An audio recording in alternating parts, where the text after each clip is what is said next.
A história começa com nosso protagonista principal, Cry, e seus 5 amigos.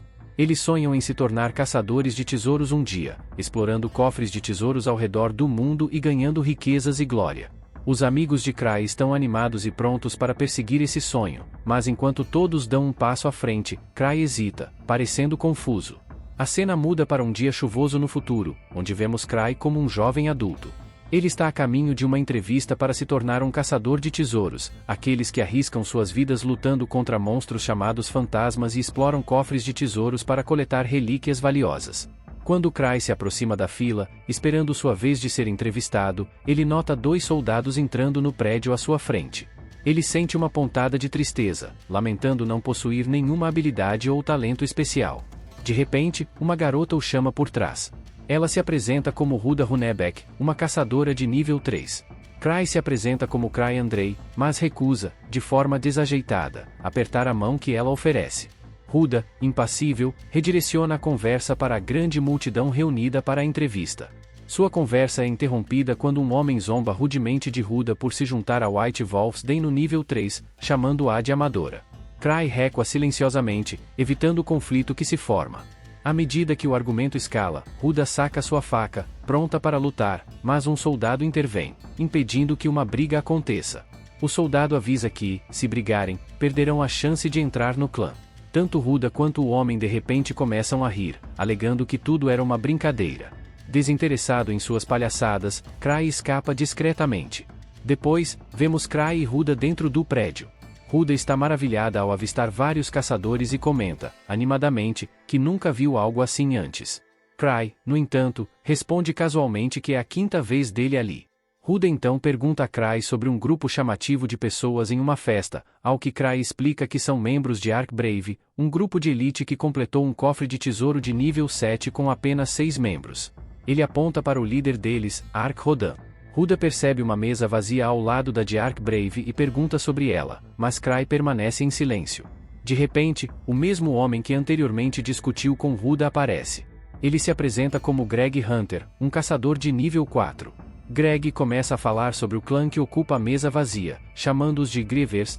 Cry, em seus pensamentos, revela que Grievers é um grupo de jovens caçadores que chegaram à capital há alguns anos. Somos apresentados aos 5 membros de Grievers, a quem Cry discretamente se refere como seus amigos de infância. Huda aponta para outro canto, onde Greg explica que os caçadores ali são caçadores solo e acrescenta que é a primeira vez que os Grievers estão aceitando novos membros em seu clã. De repente, um alvoroço começa. Um garoto empunhando uma enorme espada proclama em voz alta ser o mais forte e insulta todos. Uma garota de cabelos pretos chamada Tino avança, desafiando-o para um duelo. Justo quando as coisas esquentam, um homem intervém, chamando o garoto de idiota, o que apenas o irrita mais. Greg, sempre o instigador, tenta alimentar o conflito, fazendo a sala se esvaziar enquanto o duelo está prestes a começar. Tino se prepara para a batalha com confiança. Cry, percebendo o perigo, instiga Huda a escapar antes que o duelo se torne mortal. Enquanto a multidão observa ansiosamente os 2 participantes se preparando para lutar, Tino subitamente sente algo estranho. Olhando ao redor, ela percebe Cry escapando silenciosamente por trás da multidão. O duelo começa, e o garoto avança contra Tino, mas ela desvia do ataque com facilidade, apenas para se deparar cara a cara com Cry, que tropeça e cai no chão. Surpresa, Tino pergunta a Cry o que ele está fazendo ali e o chama de mestre, deixando Huda, e todos os outros, chocados. Somos então apresentados ao passado de Cry. Na era de ouro dos caçadores de tesouros, um homem se destacou acima dos demais, Cry Andrei, líder de um renomado grupo formado por seus amigos de infância. A cena muda para a infância de Cry. Ele e seus amigos estão explorando um cofre de tesouros quando Cry quase é morto por um monstro. Justo quando o monstro está prestes a atacar, um de seus amigos o derrota com um único golpe. Todos assumem que Cry estava servindo de isca, e começam a elogiá-lo por sua bravura. No entanto, Cry sabe a verdade, ele sente que tem o menor talento em comparação com o resto de seus amigos. Essa realização o leva a planejar sua saída do grupo. Um dia, Cry convoca uma reunião com a intenção de anunciar sua aposentadoria. Mas, antes que ele possa dizer qualquer coisa, seus amigos o surpreendem decidindo unanimemente torná-lo o líder deles. Cry fica chocado e, a partir daquele dia, ele se torna, contra sua vontade, o líder do grupo, um papel dado a ele por seus amigos. Seu plano de deixar o grupo desaparece completamente. A cena volta ao presente, onde Greg e Huda ficam surpresos ao descobrir que Cry é o líder. Rodan, surpreso e ligeiramente irritado, insulta Cry, perguntando sarcasticamente se ele estava atrasado por ter dormido demais. Tino intervém, defendendo seu mestre, e ordena que Cry retire o nome de Rodan da lista por desrespeitá-lo. Somos então devidamente apresentados a Tino Chad, uma aprendiz da amiga de infância de Cry, Liz. Rodan questiona Cry se ele encontrou bons candidatos, ao que Cry responde confiante que já tem membros suficientes em sua equipe.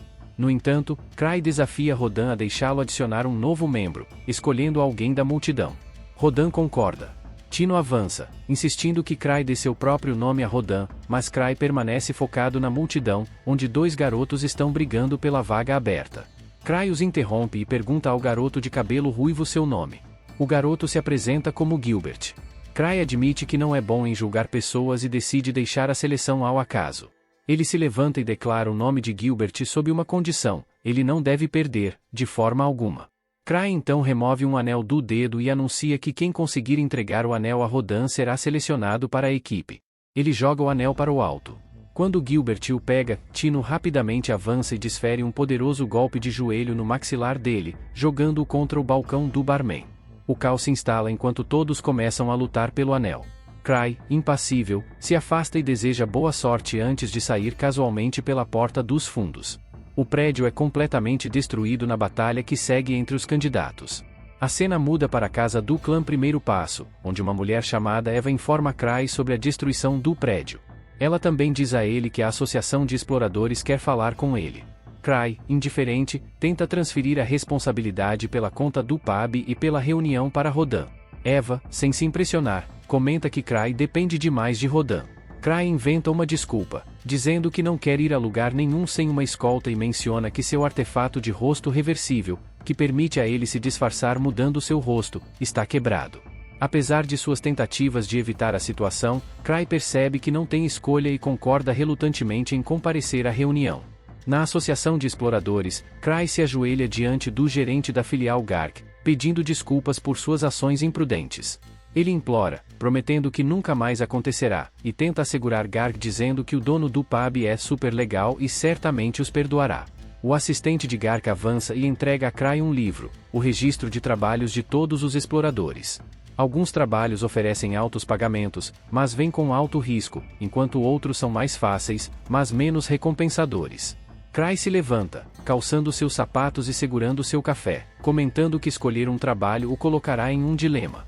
Gark diz a ele para escolher uma tarefa para si mesmo. Cry folheia o livro, procurando um trabalho fácil que ele possa passar para Ark.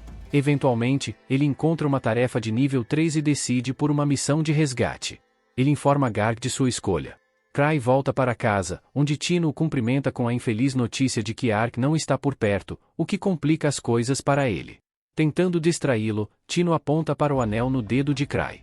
Cry percebe o anel, e Tino pergunta se pode ficar com ele. Sem pensar muito, Cry concorda. Cry então pergunta a Tino se ela está livre agora, ao que ela responde animada que sim. Mas quando ele menciona uma missão, ela imediatamente foge. Cry rapidamente pega sua corrente, que se transforma em uma criatura viva, pegando Tino e arrastando-a de volta para ele. Tino, frustrada, confessa que esperava por um encontro para tomar sorvete com ele, mas agora está presa com o que ela chama de trabalho chato. Ela reclama que, embora seja nível 4, não pode resgatar 5 pessoas sozinha. Cry, curioso, pergunta por que ela está planejando ir sozinha. Antes que ela possa responder, ele a apresenta aos seus novos companheiros para a missão, Huda, Greg e Gilbert. Juntos, eles a acompanharão na missão de resgate. Antes de continuar, tenho um presente para vocês.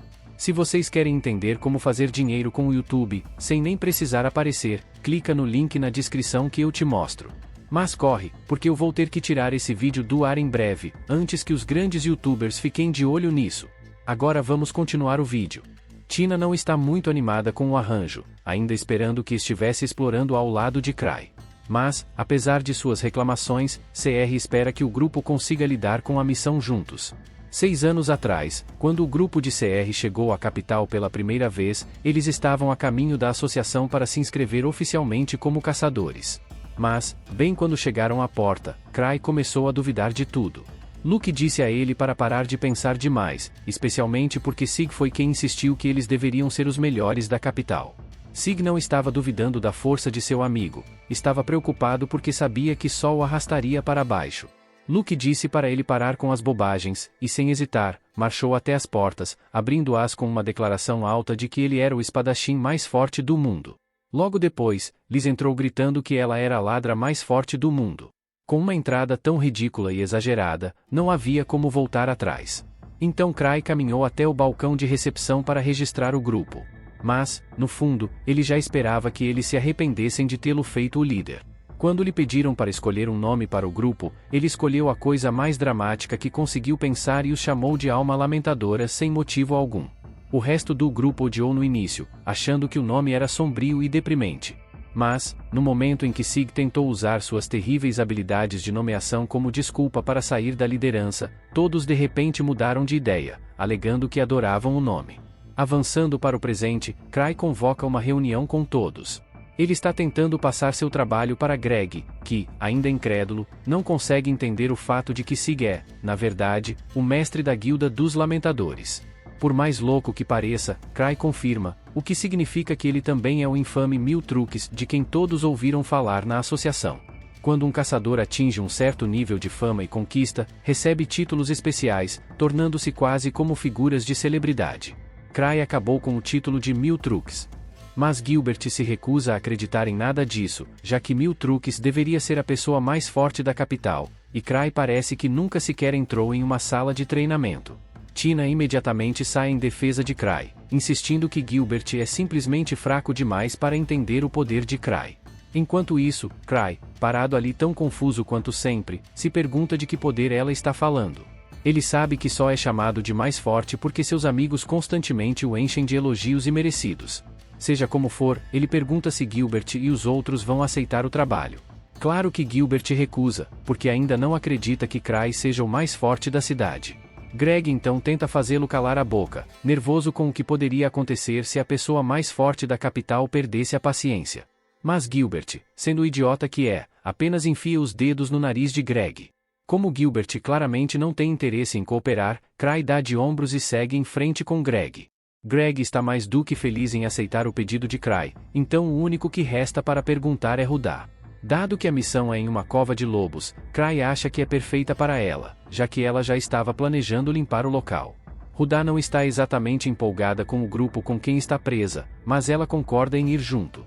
Cry fica satisfeito ao ouvir isso, então ele diz a Tina que pode chamar qualquer outra pessoa do clã para ajudar, se precisar. Tina, praticamente implorando, pede a Cry para se juntar ao grupo pessoalmente, mas ele a recusa imediatamente. Com a situação da equipe de Tina agora resolvida, Cry se vira para sair. Mas, é claro, Gilbert não pode simplesmente deixar as coisas como estão. Chateado porque Cry está ignorando ele, ele desafia Cry para um duelo. Se ele perder, se juntará ao grupo. Cry, que absolutamente odeia ser arrastado para duelos, inventa uma solução rápida. Ele aceita o duelo, mas somente se Tina lutar em seu lugar. Tina está mais do que feliz com esse arranjo, principalmente porque está furiosa com Gilbert por ousar insultar e duvidar de seu mestre. Ela também está ansiosa para mostrar suas habilidades e dar a Cry uma pequena demonstração de quão flexível ela pode ser, incluindo alguns ângulos de câmera impressionantes para melhorar o efeito. Gilbert pode ter levado um chute na cara de Tina ontem, mas ainda está falando grosso, alegando que foi apenas pego de surpresa e que não há como perder para ela novamente. E depois de vencer Tina, ele diz que vai atrás de Cry. Cry, já irritado, não tem absolutamente nenhum desejo de lutar com ninguém hoje. Mas, como Gilbert está tão convencido, Cry casualmente aponta que Tina está no nível 4, assim como ele. Tina intervém, dizendo que não há como perder para alguém como Gilbert. Para provar seu ponto, ela larga suas armas no chão, desafiando-o a lutar. Rudá e Greg estão ficando nervosos porque, claro, Tina é forte, mas lutar sem armas parece uma ideia terrível. Normalmente, Tina venceria facilmente porque, embora estejam no mesmo nível, ela ganhou toda sua experiência em missões solo e tem muita prática lutando contra outras pessoas. Então ela deveria vencer mesmo desarmada. Mas Gilbert tem a espada da chama purgatorial, que poderia inclinar as chances a seu favor, se ele a usasse direito, ou pelo menos poderia, se ele não tivesse jogado sua espada no chão, decidindo lutar com as mãos nuas. Essa foi, sem dúvida, uma jogada idiota. Mas Gilbert não tolera ser menosprezado, então insiste em lutar em condições iguais. Agora Tina está ainda mais confiante de que vencerá. Ela casualmente menciona que vai tomar um sorvete com Cry depois de acabar com Gilbert. Então, quando a luta começa, ela avança contra ele, mirando em seu rosto. Gilbert desvia do primeiro golpe, mas não consegue evitar o seguinte, um chute violento na cara que o manda voando. Assim como da última vez, parece que acabou. Mas, para seu crédito, Gilbert se levanta e avança novamente. Não que isso ajude. Ele é pego em uma chave de estrangulamento quase imediatamente. Mas, pelo menos, o cara tem espírito. Após algum esforço e treino de sua parte, Gilbert finalmente consegue se libertar do aperto de Tina. Mas, infelizmente para ele, no momento em que o faz, ela o derruba no chão com um golpe limpo na parte de trás da cabeça. Então, ele definitivamente não vai se levantar dessa vez. Enquanto Tina comemora sua vitória, ela agradece a Cry por ajudá-la a se tornar tão forte, embora Cry nunca tenha realmente feito nada para treiná-la. Greg e Rudá ficam absolutamente chocados com a força de Tina, enquanto Gilbert simplesmente não consegue aceitar que alguém possa realmente ser mais forte do que ele. Desde o dia em que pegou uma espada pela primeira vez, Gilbert sempre acreditou que estava destinado a ser um caçador. Seu treinamento lhe permitiu superar espadachins profissionais com facilidade. E quando finalmente atingiu a idade para se registrar como caçador, ele foi direto para a capital e formou um pequeno grupo para começar a limpar covas. Até agora, ele nunca havia conhecido a derrota. Embora Tina não goste muito dele, ela ainda respeita as habilidades de Gilbert, então o incentiva a pegar sua espada e continuar lutando. Mas Gilbert é teimoso e seu orgulho se recusa. Então Tina balança a cabeça, decepcionada, sabendo que o orgulho tolo como o dele é um bilhete de ida para sua morte. Por mais que Gilbert odeie admitir, Tina está certa. Se isso tivesse sido uma luta real, ele estaria morto várias vezes agora. Então ele é forçado a encarar a dura realidade de que não é tão forte quanto pensava.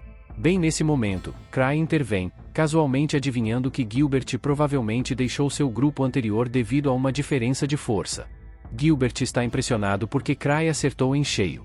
Cry continua explicando que lidou com problemas semelhantes em seu próprio grupo, embora não tenha desistido, mesmo que talvez tivesse vontade de fazê-lo. Gilbert interpreta isso completamente errado, achando que significa que Cry supera completamente seus colegas de equipe e que Grievin Soul, o grupo mais forte da capital, está muito à frente de todos. Isso dá a Gilbert uma nova compreensão do que realmente significa ser o mais forte. Cry então percebe a espada de Gilbert e dá um leve toque nela, apenas para ver do que ela é capaz. Sob seu comando, chamas começam a jorrar imediatamente da espada, muito maiores do que qualquer coisa que Gilbert já conseguiu invocar. Gilbert fica completamente surpreso. Ele possui a espada há anos, mas nunca conseguiu produzir chamas nem remotamente próximas a isso, muito menos controlá-las do jeito que Cry fez com um simples toque, sem sequer pegar no cabo. Neste mundo, o material de mana é o sangue vital de tudo, está em toda parte, apenas invisível a olho nu. Mas dentro dos cofres de tesouros, o mana se condensa em várias formas físicas, transformando-se em tudo, desde cristais bizarros até artefatos raros. A toca do lobo branco é um desses cofres, conhecido por gerar fantasmas de lobos ensanguentados. Naturalmente, Cry está mais do que aliviado por ter enviado os outros para lá e não ter que lidar com isso ele mesmo.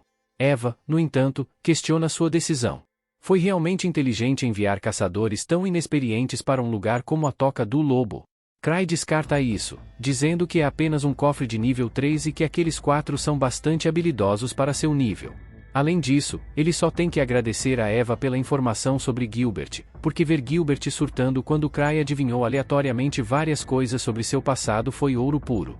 Eva ficou feliz em poder ajudar, mas está mais curiosa sobre como Cry lidou com o relicário de Gilbert como se fosse brincadeira de criança. Então, ela quer saber seu segredo.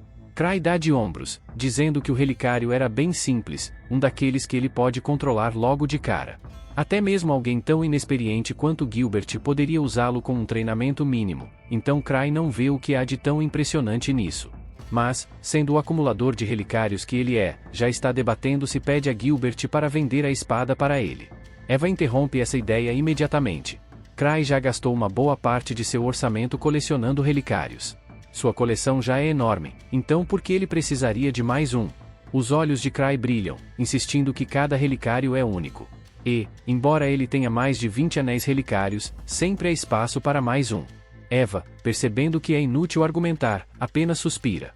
Claro, Cry tem uma renda sólida, mas ela não pode deixá-lo gastar tudo em sua obsessão. Veja, os lucros de Grievinsoul são divididos igualmente entre todos os membros, independentemente do que realmente contribuem. Então, mesmo que Cry mal mexa um dedo, ele ainda recebe um cheque gordo todo mês. E não há como ele desistir de seu vício em relicários tão cedo. Então, quando um de seus relicários precisa ser recarregado, ele aproveita a oportunidade para evitar a conversa. Ele vai até um membro da associação e pede ajuda para recarregá-lo com magia. Eles ficam mais do que felizes em ajudar, já que Cry está sempre fazendo tanto por eles. Enquanto o relicário de Cry está sendo recarregado, o cara que está ajudando menciona casualmente um fantasma rebelde que apareceu na estrada do norte e destruiu completamente uma caravana. Havia 3 caçadores de nível 3 protegendo-a, então esse fantasma deve ser muito forte. Agora, os cavaleiros da Terceira Ordem estão recrutando para um grupo de extermínio.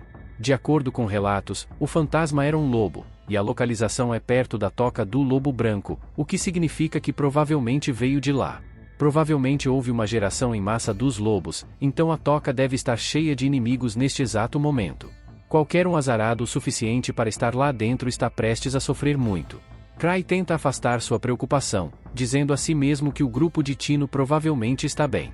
Mas então, as pessoas ao seu redor começam a conversar sobre como os monstros na toca do Lobo Branco têm ficado mais fortes ultimamente, a ponto de a associação estar considerando aumentar seu nível de ameaça. Ainda pior, um conhecido grupo de lanceiros de nível 5 desapareceu dentro daquele cofre. Então, se até mesmo um grupo de nível 5 não conseguiu lidar com isso, qualquer pessoa abaixo desse nível não tem chance. Agora Cry está seriamente preocupado e decide verificar novamente a missão que recebeu mais cedo. Só agora ele percebe que não era apenas uma missão aleatória, era um trabalho de resgate para o lanceiro Rudolph e seu grupo de nível 5. Cry deveria ter lido os detalhes da missão antes de enviar Tino e os outros para aquela armadilha mortal. Mas agora é tarde demais para chamá-los de volta. As pessoas sentadas com ele percebem que algo está errado e perguntam se está tudo bem. Cry admite que enviou Tino para a toca do Lobo Branco. Os dois ficam horrorizados, percebendo que Cry enviou uma caçadora de nível 4 para um cofre onde nem mesmo um grupo de nível 5 conseguiu sobreviver. Eles presumem que Cry sabia o quão perigoso era e a enviou como parte de seu treinamento, porque que tipo de professor imprudente enviaria seu aluno para uma missão mortal sem pesquisar antes? Cry, sentindo a pressão, de repente se levanta, murmurando que tem algo urgente para resolver. Quando Cry chega aos corredores, ele começa a ter um ataque de pânico completo. Ele tenta se acalmar, pensando que Tino é bastante habilidosa, talvez ela consiga lidar com isso. E Gilbert é quase tão forte quanto ela, pelo menos quando ele tem sua espada flamejante. Mas então ele se dá conta, ele drenou todo o poder daquela espada durante sua pequena demonstração. Então, se Gilbert não a recarregou depois, aquela espada é tão útil quanto um peso de papel. Corte para Tino e os outros enquanto eles se dirigem para a toca do Lobo Branco. Mesmo antes de chegarem lá, conseguem sentir uma aura perigosa se aproximando. Tino, no entanto, já esperava algo assim. Afinal, foi Cry quem a enviou nesta missão, e ela tinha uma sensação de que as coisas poderiam ficar complicadas. É por isso que até escreveu um testamento, caso não volte. Ainda assim, ela está confiante de que não vai morrer. Em sua mente, Cry planejou tudo perfeitamente. Ela acredita que ele escolheu cada membro para a missão com cuidadosa deliberação. Embora Greg não acredite nisso, ele lembra que Cry os conheceu apenas ontem. Gilbert concorda, parece improvável. Mas, ao mesmo tempo, ele não descartaria a possibilidade de Cry já ter feito uma verificação completa de todos eles antes mesmo de se conhecerem. De fato, todo o incidente no bar poderia ter sido parte do plano dele. Então, embora esta missão esteja muito acima do nível deles, Tino está convencida de que Cry não os enviaria para uma missão suicida. Infelizmente, foi exatamente isso que Cry fez, e ele está completamente surtando com isso, percebendo que os enviou direto para uma armadilha mortal. Ele decide resgatá-los pessoalmente. Correndo para sua sala secreta, ele começa a pegar todos os relicários que pode carregar. Enquanto isso, Tino e os outros encontram um fantasma que está empunhando uma espada e vestindo uma armadura, e ficam surpresos, pois esperavam um lobo.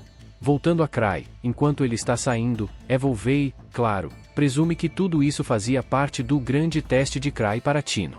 Ela acha que ele planejou tudo para que Tino não estivesse realmente em perigo, mas pensa que ele deve estar um pouco preocupado, então está indo verificar como estão. Ela percebe que ele está carregando o Citrine Slim Relic, que, a propósito, é totalmente ilegal de acordo com a lei imperial. Mas Cry não sabe no que está se metendo, então está tomando todas as precauções. Cry sai para a varanda e prende um traje relíquia com asas, com o objetivo de chegar ao covil do Lobo Branco o mais rápido possível. Enquanto ele decola, Eva observa partir em silêncio, esperando que ele não tenha o mesmo destino do último cara que usou aquele traje com asas que morreu após bater de cabeça em uma parede. A história volta ao passado novamente, mostrando que já faz semanas desde que os Grievin Sus começaram seu trabalho na capital de Zabia. Luke está parado lá, olhando para sua espada de madeira quebrada, completamente atônito. Como ela pode ter se quebrado assim tão facilmente? Mas os outros em seu grupo não estão nem um pouco surpresos, dizendo que é chocante, já que ele estava lutando contra fantasmas. Uma delas menciona que nunca esperava enfrentar um ciclope em um cofre do tesouro de nível 1. Todos concordam que era um fantasma difícil, supondo que fosse pelo menos nível 4. Então, um caçador qualquer aparece, duvidando da história deles, mas as garotas mostram casualmente a cabeça do ciclope que levaram como prova.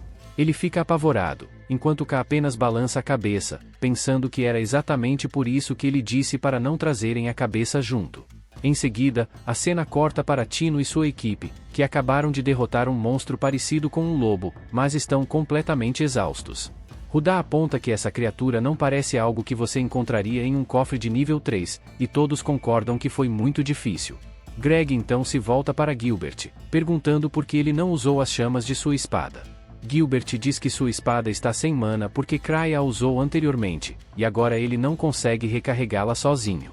Rudá sugere que eles deveriam recuar, a situação não é como eles imaginaram, e as pessoas que deveriam resgatar já podem estar mortas. Mas Tino, teimosa como sempre, recusa-se a desistir, argumentando que eles nem sequer entraram no cofre ainda. Greg insiste, dizendo que a sobrevivência é mais importante do que qualquer missão, mas Tino explica calmamente que ele está errado. Eles não estão lá para coletar cadáveres. Ela tem certeza de que aquelas pessoas ainda estão vivas, e estão apenas seguindo o plano de um caçador de nível 8. Ela continua dizendo que até mesmo a espada peroral ficar sem mana provavelmente faz parte do grande plano de Cry, ensinando-os a não depender tanto de relíquias. Eles então se aproximam do cofre do tesouro e notam vários lobos carmesins lá dentro, todos equipados com armaduras e armas. Eles percebem que o lobo que enfrentaram anteriormente não era apenas um caso isolado a mais. Tino então explica que o covil do Lobo Branco foi construído para acomodar os monstros enormes conhecidos como Lobos da Lua Prateada, que originalmente viviam ali. Ela está convencida de que os lobos não conseguirão se mover facilmente dentro do cofre devido ao seu tamanho e sugere que eles entrem para enfrentá-los. Mas antes que ela possa agir, Gilbert, imprudente como sempre, decide atacar os monstros, pensando que pode derrotá-los se apenas desarmá-los. Tino balança a cabeça, pensando que ele é um idiota. Mas Gilbert, é claro, insiste que a espada peroral é mais forte do que qualquer arma comum, mesmo sem mana. Tino, no entanto, diz para ele parar de agir de forma imprudente, porque ela é a líder, e seu trabalho é trazer todos de volta vivos. Ela tem certeza de que seu mestre está testando sua liderança, e trazer sua equipe para a casa inteira é o mínimo para passar no teste. Tino explica seu plano. Ela e Rudá, sendo as mais rápidas, chamarão a atenção dos lobos enquanto os outros atacarão por trás. Ela aponta que, uma vez que reduzirem a distância, as armas de longo alcance dos lobos serão inúteis. Ela deixa claro que não haverá sacrifícios, e não permitirá que ninguém seja usado como escudo. Enquanto isso, Cry está voando em direção a eles, sua única preocupação sendo que Tino sobreviva até que ele chegue. Ele não se importa se ela tiver que usar seus companheiros como escudos de carne, desde que ela viva.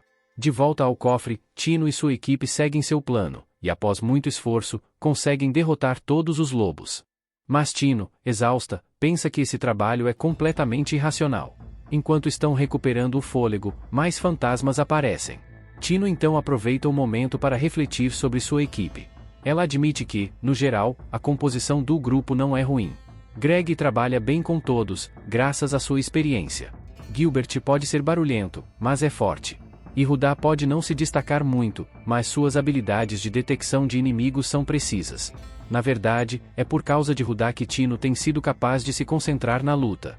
Enquanto enfrentam a nova onda de monstros, Tino pensa consigo mesma que seu mestre deve ter calculado cada pequeno detalhe. Para ela, ele é como um deus, com a perfeição de seus planos. Enquanto luta, Gilbert começa a pensar em seus antigos companheiros de equipe. Ele se lembra de como os pressionou demais, frustrado porque eles não conseguiam acompanhá-lo. Ele sabia que estavam fazendo o melhor possível, mas a diferença entre suas habilidades e as deles continuava crescendo. Foi por isso que ele acabou deixando a equipe.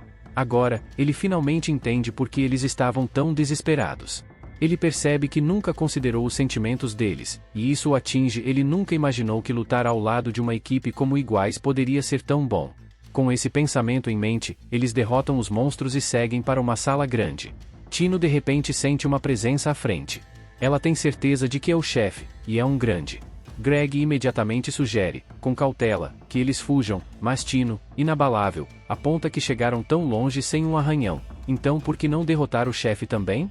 Greg permanece hesitante, e Tino diz que missões seguras não ajudam as pessoas a crescerem. Mas ela admite que a cautela tem seu lugar, e que às vezes eles apenas precisam seguir o fluxo. Greg, depois de pensar, concorda que ela tem um ponto. Ele então explica que, uma vez que um caçador chega ao nível 4, pode ganhar a vida apenas completando cofres do tesouro abaixo do seu nível. Ele admite que toda vez que pensava que uma batalha era impossível de vencer, ele a evitava, e esse instinto veio de assistir muitos de seus companheiros morrerem. Tino tinha certeza de que Greg se juntou ao Fast Steps porque queria mudar essa mentalidade, e ela acredita que foi por isso que seu mestre o colocou neste grupo. Greg não está convencido, mas Tino garante que seu mestre não teria escolhido alguém em quem não acreditasse. Ela explica que o objetivo de seu mestre era salvar todos eles, e que ele é como um deus em como opera. Ela está certa de que este grupo não foi formado por acaso, tudo foi calculado por ele. Rudá ainda está incerta e se pergunta em voz alta por que ele a escolheu, de todas as pessoas. Tino, após uma breve pausa, brinca dizendo que pode ser por causa do seu grande melão, e sem perder o ritmo, ela segue em frente, deixando Rudá perplexa e corada, perguntando o que ela quis dizer com isso. Depois disso, vemos Cry voando sobre a floresta perto do cofre de tesouros, e claro, ele não consegue avistar Tino em lugar algum. Ele resmunga que essa relíquia é rápido demais e se pergunta quem diabos faria algo sem freios. Ele entra no cofre, se chocando contra as paredes como um maníaco enquanto voa para dentro. Enquanto isso, Tino e o grupo estão enfrentando o chefe do cofre, um enorme lobo branco. Ele ataca contra eles, mas conseguem desviar, todos pensando a mesma coisa: esse bicho é forte demais. Tino então percebe que o chefe não está usando um capacete e acha que sua cabeça pode ser o ponto fraco. Determinada a superar esse teste imposto pelo seu mestre, ela segue em frente. Gilbert se adianta e bloqueia o próximo ataque da fera, enquanto Greg corre para atacar, mas é lançado para trás pelo poder bruto da besta. Tino, rápida em seus movimentos, usa sua agilidade para fechar a distância, desviando de cada golpe que o lobo tenta acertar nela. Rudá observa Tino e fica impressionada, porque não há um pingo de medo em Tino. A fera então volta sua atenção para Greg, e sua espada quebra quando ele tenta bloquear. O monstro então se aproxima de Tino, mas ela aproveita a oportunidade, subindo na arma dele para desferir o golpe final e derrotá-lo. Mas, assim que conseguem recuperar o fôlego, percebem que o fantasma consegue cortar a perna de Tino. Rudá corre até ela perguntando se está tudo bem, mas Tino a afasta dizendo que tem uma poção e rapidamente se cura. Então vemos que Greg está transtornado com sua espada quebrada, mas Gilbert, de forma direta, diz que ele deve ser grato por ainda estar respirando. Greg concorda com um suspiro, dizendo que agora eles só precisam encontrar as pessoas desaparecidas. Então Tino acena com a cabeça e entrega a ele a espada do chefe que acabaram de derrotar. De repente, são emboscados por 4 monstros, todos parecendo com o lobo que acabaram de enfrentar. Eles não acreditam que há 4 deles ao mesmo tempo, então Tino sente a pressão, achando que isso é demais até para eles, e fica se perguntando o que seu mestre estava pensando ao enviá-los para esse caos. Greg, claramente ansioso, pergunta o que devem fazer em seguida. Tino rapidamente diz para todos se retirarem para o corredor estreito à direita, pois os monstros são grandes demais para se moverem bem ali. Mas antes que consigam sair, os monstros percebem e bloqueiam a rota de fuga deles, descobrindo seu plano. Gilbert e Greg então se oferecem para agir como iscas, dizendo para as garotas fugirem. Rudá hesita, sem ter certeza se é uma boa ideia. Greg insiste que é melhor do que todos eles serem derrotados, e Tino, se sentindo sem opções, se pergunta se essa é realmente a melhor solução. Perdida em pensamentos, ela começa a refletir sobre seu mestre e de repente se lembra de algo. Então, ela retoma o foco e diz a todos que ninguém será sacrificado hoje e lhes ordena que visem os olhos dos monstros.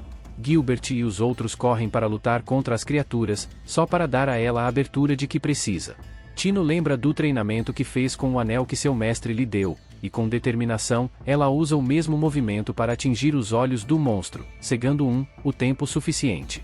Gilbert, vendo sua chance, avança, mas é lançado contra a parede pela besta, sendo destruído no processo. Apesar da dor, ele murmura um pedido de desculpas por ter se precipitado, mas Tino o tranquiliza, dizendo que ele não fez nada de errado. Enquanto são cercados por 4 pesadelos monstruosos, começa a cair a ficha de que talvez não saiam dessa. Então, do nada, Cry se choca contra uma das bestas, finalmente em sua jornada maluca, e Tino não consegue esconder o alívio de vê-lo. Greg então percebe rapidamente que as criaturas parecem assustadas com Cry, mas o monstro que Cry atingiu, provavelmente se sentindo corajoso, parte para um ataque. Mas um dos anéis de Cry o protege. O choque do monstro é óbvio quando seu ataque falha miseravelmente, e Cry, sempre o showman, casualmente diz que tem 17 vidas. Então, sem perder o ritmo, ele usa outro anel para liberar uma explosão devastadora, deixando todos atônitos com seu poder insano. Enquanto isso, Ced, desconcertado com a força dessas criaturas, se pergunta o que diabos elas são e se questiona se isso ainda é um cofre de tesouro de nível 3. Apesar do ataque dele, um monstro se levanta, deixando os outros atônitos, mas Cry não se surpreende. Ele sabe que seus anéis de tiro são chamativos, mas não particularmente fortes. Olhando para as armas que os monstros carregam, ele se sente aliviado por, pela primeira vez, ter trazido 17 anéis de barreira com ele. Ainda assim, ele não se importa mais com a missão de resgate. Ele só quer ir para casa. Infelizmente, os monstros não estão lhe dando esse luxo e se preparam para atacar, deixando-lhe sem escolha a não ser usar o colar que está usando. Cry bebe do colar e então o joga para o ar, disparando contra ele com um anel de tiro, criando uma nuvem de fumaça. Ele rapidamente diz a todos para correrem enquanto tem cobertura. Então, enquanto correm, o grupo não pode deixar de sentir que estão se movendo dolorosamente devagar. Rudá supõe que Cry está acompanhando o ritmo por causa da lesão de Tino, mas logo descobrimos a verdade. Essa é a velocidade máxima que Cry consegue correr. Enquanto escapam, Tino reflete sobre a bondade de seu mestre, lembrando a primeira vez que se encontraram. Naquela época, ela estava sendo intimidada por alguns homens de aparência rude, e foi o Grievinsus que a salvou. Depois de perguntar o nome deles, ela ficou determinada a se juntar a eles desde então. Quando finalmente conseguem escapar dos monstros, o grupo expressa sua gratidão a Cry por salvá-los. É só então que Cry percebe a lesão de Tino e pede desculpas por tê-los enviado em uma missão tão perigosa. Tino o tranquiliza, dizendo que não é nada, e Cry a elogia por ter se saído tão bem apesar das circunstâncias. O elogio faz Tino ficar visivelmente feliz. Cry então tira uma relíquia e a usa para curar completamente sua perna, e Gilbert, chocado, não acredita que Cry está usando uma relíquia só para curar.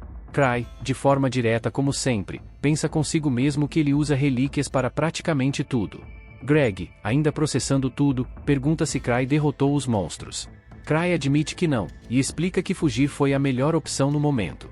Ele os instiga a não se ater a isso e os manda segui-lo. Enquanto o fazem, Cry tem uma sensação de desânimo. Ele não sabe onde estão nem onde fica a saída, deixando-o silenciosamente se perguntando o que diabos ele deve fazer agora. A história então volta para 6 anos atrás, quando Luke e os outros veem pela primeira vez a coleção de relíquias de Cry. Eles ficam impressionados com a visão delas, então Liz pede para Cry escolher uma só para ela. Cry então menciona casualmente que havia prometido fazer isso, e Luke, não querendo ficar de fora, protesta que isso não é justo e pede para Cry escolher relíquias para ele também. Logo, todo o grupo faz o mesmo pedido. Então, um dos membros do grupo, curioso, aponta para uma relíquia e pergunta sobre ela. Então Cry explica que é uma bolsa mágica, uma que pode armazenar mais itens do que parece. A garota fica impressionada e percebe que a bolsa deve distorcer o espaço, achando que é um item raro e valioso, mas Cry rapidamente desanima sua empolgação, revelando que ela pode armazenar apenas chocolates. Isso rapidamente muda seu entusiasmo. Enquanto isso, Liz coloca uma pulseira das relíquias e admira o quanto ela é fofa. Mas em segundos, ela tropeça e não consegue se levantar. Cry então explica que na verdade é um anel labiríntico, que bagunça completamente a percepção espacial de quem usa. Liz, agora frustrada, luta no chão enquanto Cry continua casualmente acrescentando que a maioria das pessoas que usam isso acaba se despedaçando devido à desorientação, e o fato de Liz ainda estar inteira é bastante impressionante. Em seguida, Luke pega uma espada com aparência ameaçadora, claramente atraído pela aparência legal dela. Cry tenta alertá-lo, dizendo que é uma lâmina amaldiçoada, mas Luke já está tarde demais. No momento em que ele a toca, ele entra em uma fúria total. Seu grupo corre para segurá-lo enquanto a coleção de relíquias de Cry acaba causando um caos absoluto. No final, é explicado que essas relíquias foram mais tarde transformadas em equipamentos de treino para Luke e Liz. A história então volta para o presente, onde Cry está quieto, perdendo a paciência. Ele sabe que Tino e Rudá são ambas ladras, então ele realmente gostaria que estivessem fazendo alguma investigação ou algo útil.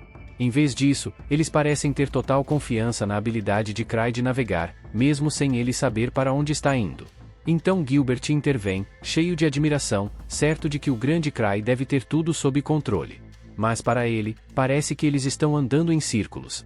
Ele finalmente pergunta a Cry se estão indo em direção à saída, mas antes que Cry consiga gaguejar uma resposta, Tino se adianta, confiante como sempre, e aponta que este caminho definitivamente não leva à saída. Ela tem uma ideia geral do layout da caverna por causa de um mapa que viu, e embora estejam indo na direção errada, ela supõe que Cry deve ter algum plano mais profundo. Rudá, claro, concorda, mas gostaria que Cry ao menos lhes dissesse para onde estão indo. Mas Cry continua em silêncio. Eventualmente, eles chegam a uma bifurcação no caminho, e Cry, ainda improvisando, escolhe aleatoriamente um caminho.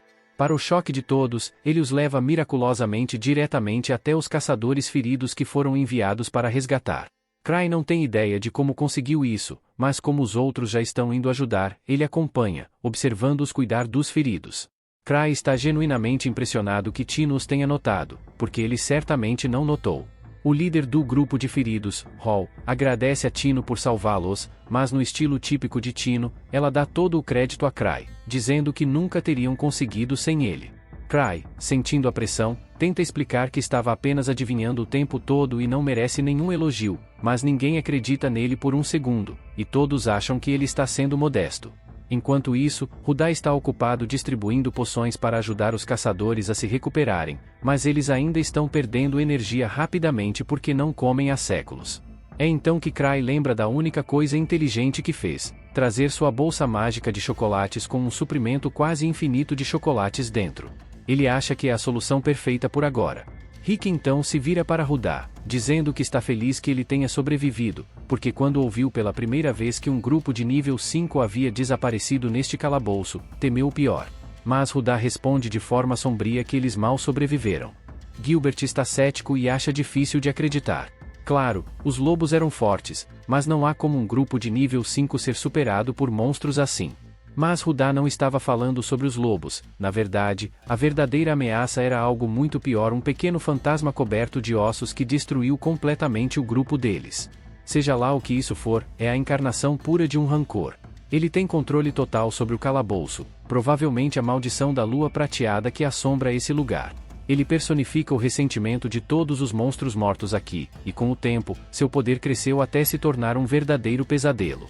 Rudá e seu grupo não são amadores, eles são alguns dos mais fortes por aí. No entanto, cada um deles foi impotente contra essa besta. Na verdade, Rudá chegaria a comparar o fantasma a Thousand Swords, um membro do Grieving Sus e amplamente reconhecido como o espadachim mais poderoso da capital. Thousand Swords é um prodígio que dominou todas as técnicas ortodoxas, apenas para inventar mais em cima delas. Esse cara consegue derrubar inimigos aos montes, e faz tudo isso com uma espada de madeira. Luke também não é alguém para se ignorar, então Cry sente que é um pouco exagero comparar um fantasma a ele. Se algo assim realmente existisse, Luke já teria caçado isso. Ainda assim, considerando que o fantasma destruiu completamente um grupo de nível 5, Cry não está exatamente confiante de que Tino e seu grupo possam lidar com isso. De fato, ele está seriamente arrependido de não ter jogado essa missão toda para Ark, assim não teria que lidar com essa bagunça. Rudá continua explicando que o monstro estava brincando com eles durante o último encontro. Ele não os matou imediatamente, mas não há dúvida em sua mente de que, se eles se encontrarem com ele novamente, não será tão misericordioso da próxima vez, e vai acabar com eles de uma vez por todas. Rudá então se vira para Cry, perguntando o que eles devem fazer a seguir. Mas dentro de Cry, ele está perdendo a calma, porque ele não estava remotamente preparado para esse tipo de situação. Ele fica olhando para o nada por um momento, entrando em pânico, antes de finalmente pensar em algo. Ele então diz a Ruda que precisam se concentrar em levar os feridos para um lugar seguro e que escapar do calabouço é a prioridade. Além disso, já que esta missão originalmente era de Tino, ele diz a ela que ela está no comando a partir de agora. Tino, envergonhada, insiste que não merece liderar quando alguém tão lendário quanto Cry está por perto, mas Cry não está interessado em liderar porque simplesmente não quer a responsabilidade. Eventualmente, Tino relutantemente concorda em assumir a liderança e repete o plano de Cry de ir para a saída. E graças a Cry ter curado sua perna, eles devem conseguir chegar rapidamente.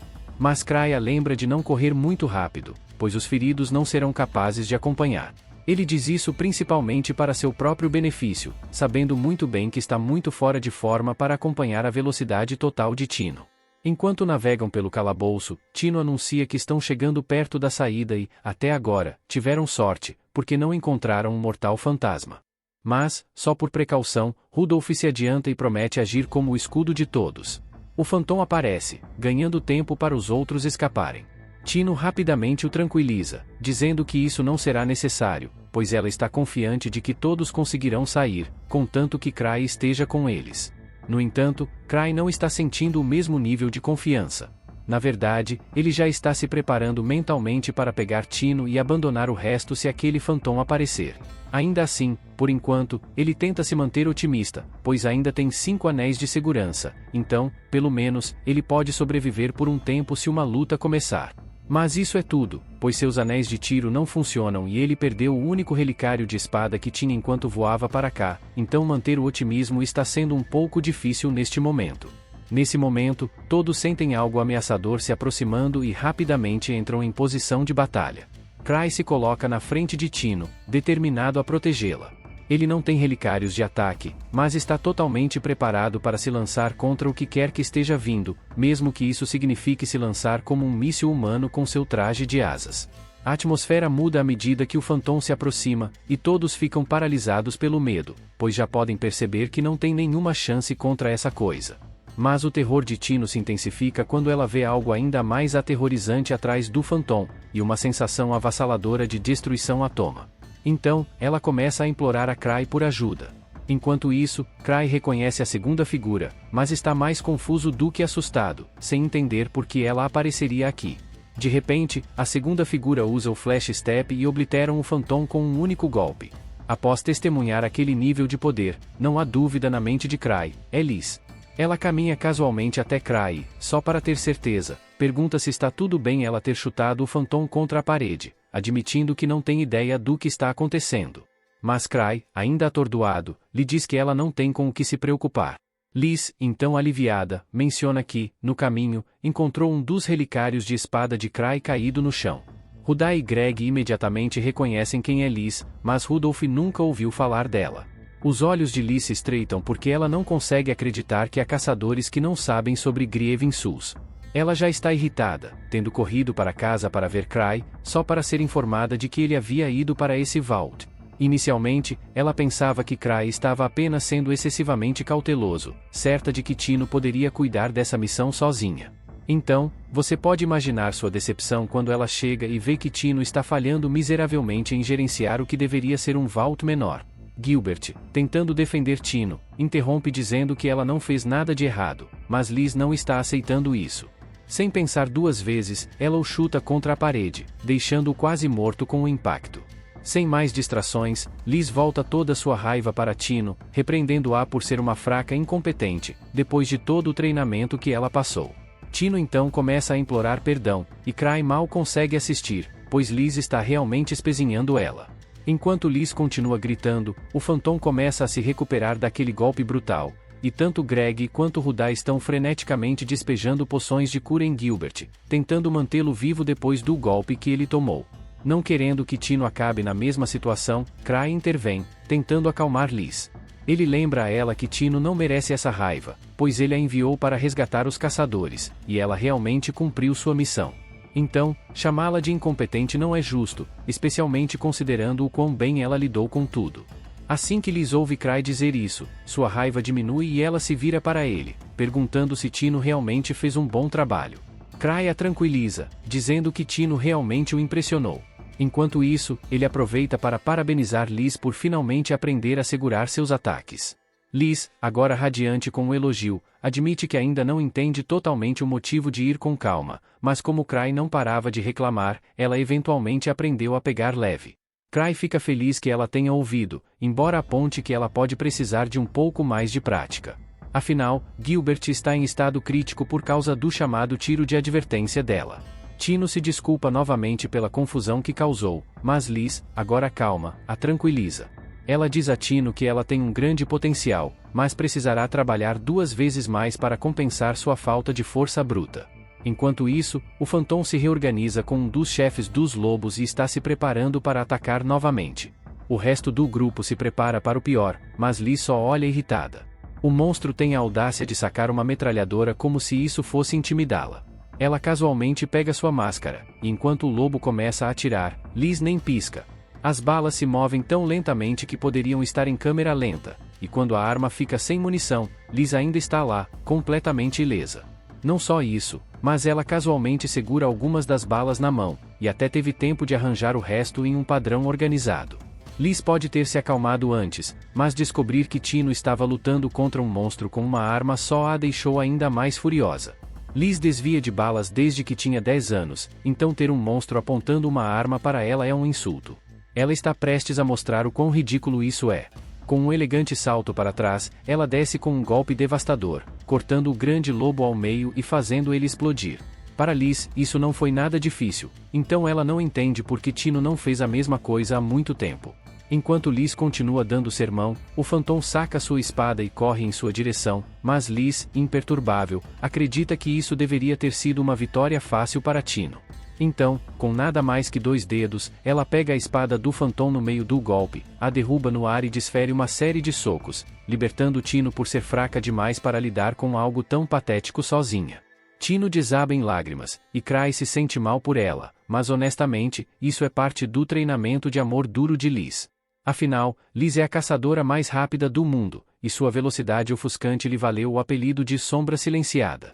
Então, quando tudo se acalma, Tino, Rudá e Gilbert se reencontram na guilda. Gilbert anuncia que quer desistir de sua espada flamejante porque percebeu que tem dependido dela demais e agora planeja treinar seu corpo do zero até conseguir pegar balas como Liz. Os outros não acreditam nem por um segundo que ele consiga, mas se ele está sério em querer ser como Liz, Tino acha que ele deveria saber algo sobre as máscaras que todos usam. Todos assumem que Cry planejou isso para aprimorar as habilidades de seu grupo, mas a verdade é que, quando Cry encomendou as máscaras para Grievin Sus, há 6 anos, ele se esqueceu de incluir buracos para os olhos. Então, sim, todo mundo no grupo tem basicamente lutado cegamente o tempo todo. De volta ao presente, encontramos Cry procurando pela Citri Slime, mas ela não está em lugar algum. Então, ele decide frustradamente simplesmente esquecer sobre isso por enquanto, embora isso seja mais fácil de dizer do que fazer, porque sua mente volta para um ano atrás, quando Citri, uma alquimista inteligente e excêntrica com um nível de certificação 2, deixou a Slime sob seus cuidados, convencida de que estaria segura com ele. Citri é famosa como a mente por trás dos Gruyères e membro da instituição acadêmica do Império. Ela é conhecida por sua genialidade e maneiras não convencionais. No passado, ela foi até aclamada como a alquimista mais excepcional, com o apelido de Desencadeada. Cry reflete que seu gênio frequentemente o colocou em situações perigosas e complicadas, assim como essa. Ele lembra de ter dado o nome de Citri Slime a Slime. Ele então se lembra de como eles costumavam brincar com Slimes quando crianças, e uma vez, quando ele tentou soltar a Slime para se divertir, Citri o impediu, casualmente alertando que era um pouco perigoso e que poderia destruir toda a capital. Cry, compreensivelmente, pensou que isso era mais do que um pouco perigoso. Então, Citri pediu que ele tivesse muito cuidado com a Slime. Ele concordou. Avançando para o presente, ele ainda está tentando localizar a Slime, embora uma parte dele adoraria simplesmente esquecer que ela existiu. Sem sorte em encontrá-la, ele se exaure e senta na cama, tentando pensar na situação de forma calma. Ele se lembra de ter aberto a cápsula na toca do lobo branco apenas para encontrar ela vazia. Ele tem certeza de que guardou a Slime trancada com segurança, então como ela poderia ter escapado? Talvez, só talvez, isso seja uma pegadinha elaborada de Citri, e ele tenta rir disso, mas no fundo, ele sabe que simplesmente não quer lidar com esse pesadelo mais. Enquanto isso, na toca do Lobo Branco, um grupo de aventureiros está batalhando contra monstros muito mais fortes do que o esperado. Uma das mulheres comenta que esse pedido está se mostrando mais difícil do que eles pensavam. Seu companheiro concorda, mas enfatiza que investigar o cofre do tesouro é crucial para o país. Ele se lembra que Thousand Tricks também está envolvido, o que só confirma a suspeita deles. Algo grande definitivamente está acontecendo aqui. Enquanto isso, na sede, encontramos Cry parecendo exausto pela falta de sono enquanto ele caminha pelos corredores. Ele esbarra em Eva, que o informa de que eles foram contatados pela associação sobre a toca do Lobo Branco. Cry, em seu estilo típico, casualmente diz a ela para passar a informação para Tino, já que ela era a líder dessa missão. Eva, querendo lidar com isso ela mesma, mas incapaz, explica que Tino está ocupado treinando com Liz. Cry, claramente sem paciência, muda de assunto, perguntando a Eva se houve algum movimento na capital imperial. Eva, compreensivelmente confusa, pergunta que tipo de movimento ele quer dizer. Cry, dando de ombros, diz que provavelmente não é nada e que é bom se não está acontecendo nada. Eva, suspeitando, diz que vai investigar de qualquer forma, pensando que Cry está sugerindo algo mais profundo. Mas Cry desconsidera, dizendo que é só sua imaginação. Ele então decide verificar Tino, e Eva o informa de que ela está treinando no segundo subsolo. Enquanto Cry caminha, Eva continua convencida de que o comentário de Cry não foi tão inocente quanto ele fez parecer. Ela sabe que ele tem uma habilidade estranha de prever desastres naturais como terremotos e anomalias nos cofres de tesouro, mas ela não sabe que as previsões de Cry podem ser porque ele causou alguns desses desastres ele mesmo. Corte para Cry chegando ao segundo subsolo. Vários caçadores estão reunidos do lado de fora da sala de treinamento, claramente esperando sua vez. Entre eles está Sen, um caçador de nível 6, que imediatamente pede a Cry para acabar com a loucura de Liz. Aparentemente, Liz tomou conta do campo de treinamento, e ninguém mais pode usá-lo.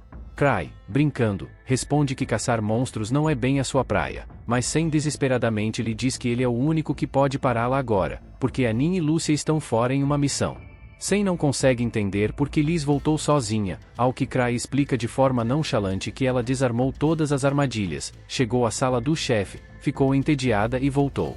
Sen não consegue acreditar que Liz ficou entediada em um cofre de tesouro de nível 8, murmurando em descrença sobre os nervos que os Griers devem ter. Mas ele rapidamente se reconcentra, urgentemente alertando Cry que, se não pararem Liz logo, Tino vai morrer. Cry, com seu estilo descontraído, não acredita que algo sério esteja acontecendo, achando que os humanos não morrem tão facilmente. Mas no momento em que ele abre a porta, ele vê Tino caída no chão, completamente sem resposta, com Liz em pé sobre elas, ombando para ela levantar, questionando se é só isso que ela tem. Quando Tino ainda não se mexe, Liz decide acabar com isso, mas Cry entra e a impede. Ela se vira para ele, um pouco irritada, e pergunta qual é o problema, porque ela está no meio do treinamento de Tino e está perplexa com a fraqueza dela, dizendo que ela mesma era muito mais forte nessa idade. Cry sabe que Liz está animada, mas ele gentilmente lhe diz que Tino chegou ao seu limite e que é hora de terminar por hoje. Liz, surpreendentemente, concorda sem resistência, mas então, de trás, Tino agarra o pé de Liz, ofegante, dizendo que ainda pode continuar, impulsionada pela determinação de continuar lutando. Com Cry observando, Liz comenta divertidamente que Cry é incrível por fazer Tino levantar assim, e com um sorriso, ela retoma a sessão de treinamento com Tino. Cry então sai da sala, pedindo desculpas aos caçadores esperando do lado de fora, explicando que Liz não vai ouvir a razão quando está nesse estado de espírito. Sen então dá de ombros e diz que não pode ser ajudado, observando como Cry deve ser duro com Tino, vendo o quanto ele está forçando ela. Cry tenta negar, mas Sen o ignora, desinteressado na explicação. Então, Cry deixa para lá e senta com Sen para conversar. Sen então atualiza Cry sobre a última má notícia: a estrada do norte foi fechada devido ao aparecimento de vários fantasmas, e a situação ainda está sendo investigada. Para piorar as coisas, os cavaleiros que foram verificar a situação foram mortos. Cry se lembra de ter ouvido sobre fantasmas da toca do Lobo Branco atacando um viajante e pensa que algo definitivamente está errado com aquele cofre de tesouro, então ele se pergunta se é por isso que Gar o chamou. Seus pensamentos vão para Ark, desejando que ele estivesse por perto para lidar com essa bagunça, porque tudo sempre parecia correr mais suavemente quando Ark estava no comando. Então, eventualmente, Cry decide ganhar tempo até que Arg volte. Percebendo o quão calmo Cry parece, Sen comenta sobre o quão relaxado ele está, apesar do caos.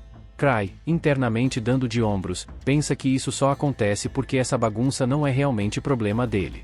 Ele então conclui que, se enviar a cruz obsidiana para Gar, o problema será dele. Então, ele casualmente sugere a Sen e seu grupo que eles aceitem uma missão da associação, já que eles não podem usar o campo de treinamento de qualquer forma, e também adiciona que, enquanto isso, eles devem avisar a Gar que ele está ocupado e não pode responder à convocação.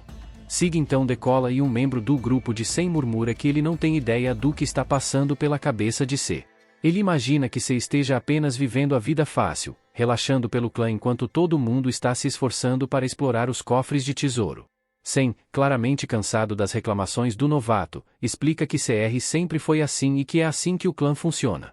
Ele acrescenta que, embora isso não faça sentido para o novato agora, Sig é um monstro sob aquela atitude despreocupada.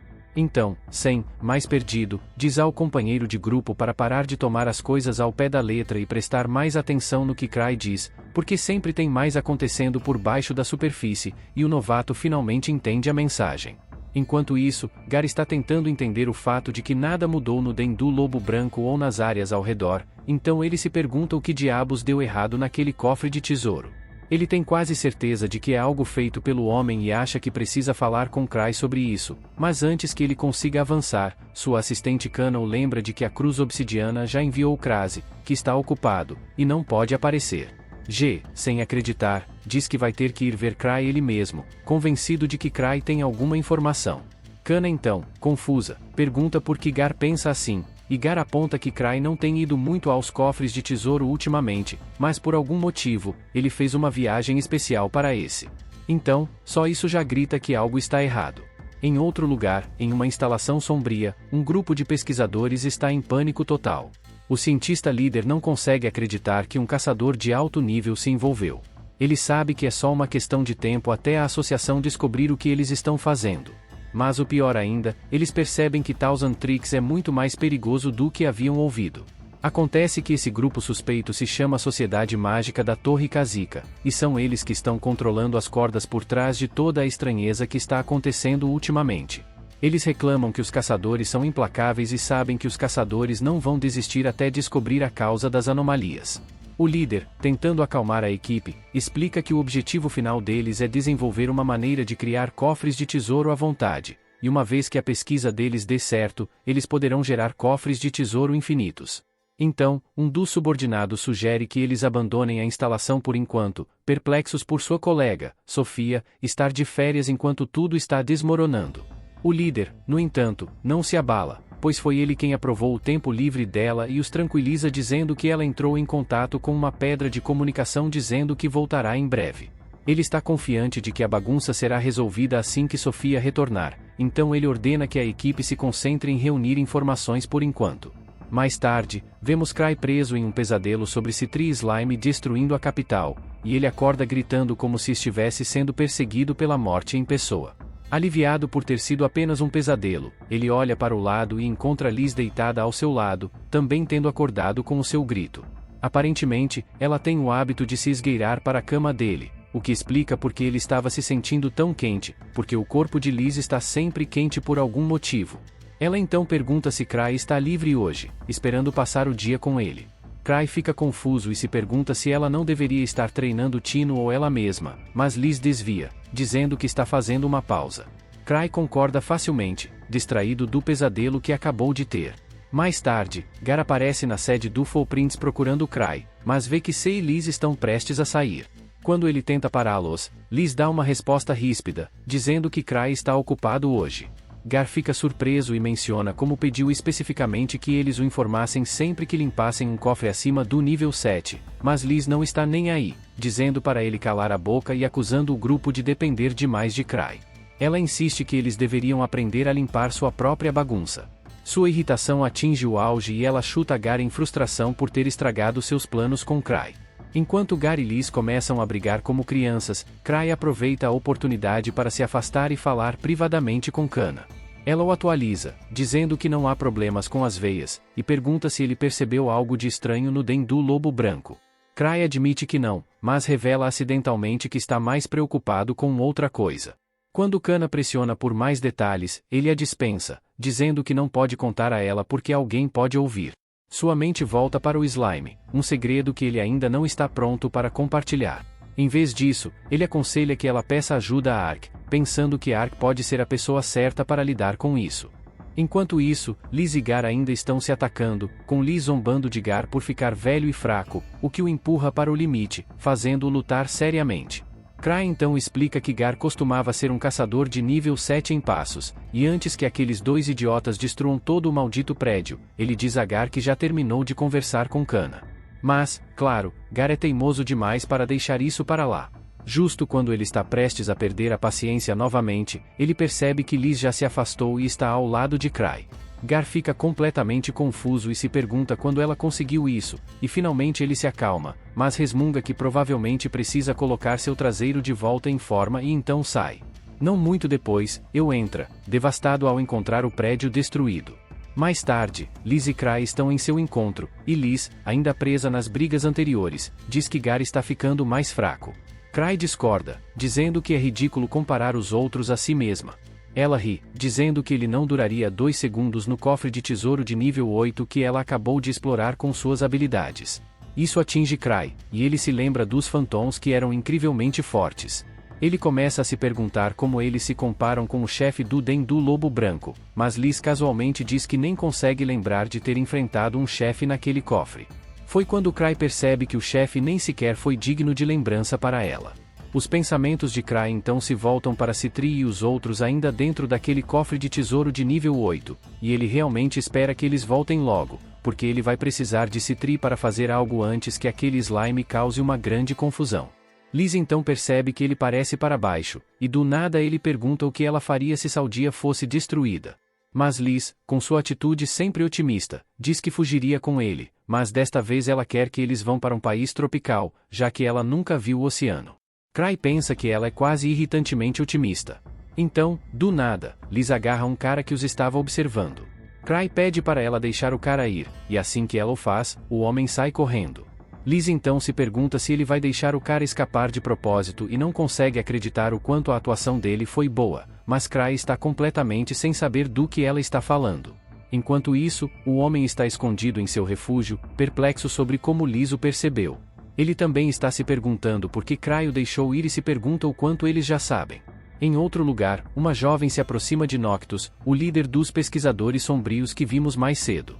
Ela então se apresenta como Sophia Black e pede para se tornar sua discípula, dizendo que está profundamente interessada no trabalho dele. Impressionado com sua determinação, Noctus concorda em aceitá-la sob sua tutela. E aí, galera, se curtiram essa história, não esquece de deixar o like e se inscrever no canal. Isso ajuda muito a gente a continuar trazendo conteúdos como esse. E claro, não se esqueça do presente que eu te dei. Se você quer entender como fazer dinheiro com o YouTube, sem nem precisar aparecer, clica no link na descrição que eu te mostro. Mas corre, porque eu vou ter que tirar esse vídeo do ar em breve, antes que os grandes YouTubers fiquem de olho nisso. Agora, corre para assistir esse último vídeo que tá aparecendo na tela, que é tão insano quanto esse. Eu vou ficando por aqui. Valeu e falou! Até a próxima!